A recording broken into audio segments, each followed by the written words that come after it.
Okay, itong beach. Yan. Agad doon. Yan. Baloy Long Beach. Okay. Tapos mula dyan, balik tayo. Punta tayo ng bahay. Ito yung bahay natin. Sa mga pinakamabilis 3 minutes papunta doon sa pwesto. Pagka mabagal 4-5 minutes nandoon na tayo. So syempre hindi siya beachfront, pero kagandahan kasi ng pwesto ng lugar, very private. Tapos lakarin mo lang, nasa beachfront ka na. Kasi dito pagkagabi talagang maingay dito. Syempre commercial area yan. Commercial area yan. Commercial area. So dito tayo. Yan.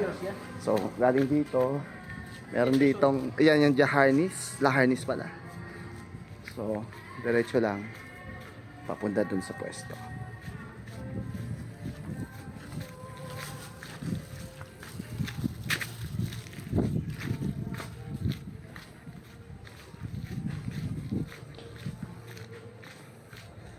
Yan, konting lakad lang.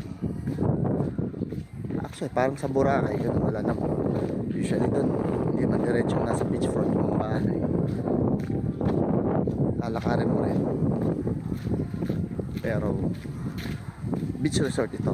Compound ng Baloy Long Beach ito. Tapos, yan, yung mga bahay na yan, puro mga foreigner may-ari.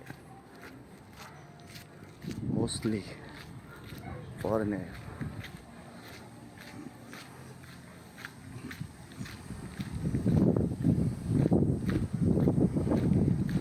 Yan na tayo, yan may van.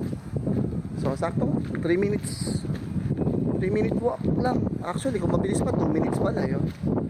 Kasi inikot-ikot pa na konti yung site. Pero 2 minutes lang talaga. Ito na. Ayan, so dito tayo.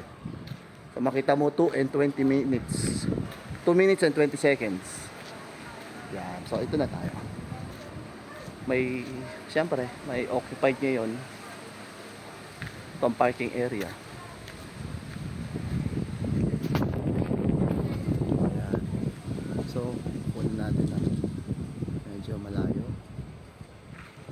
yung pinaka area natin. So kung mula rito lalakarin mo yun, diretso hanggang doon lang.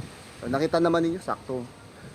Kung maglakad ka medyo mabilis 2 minutes lang talaga nasa beachfront. Okay.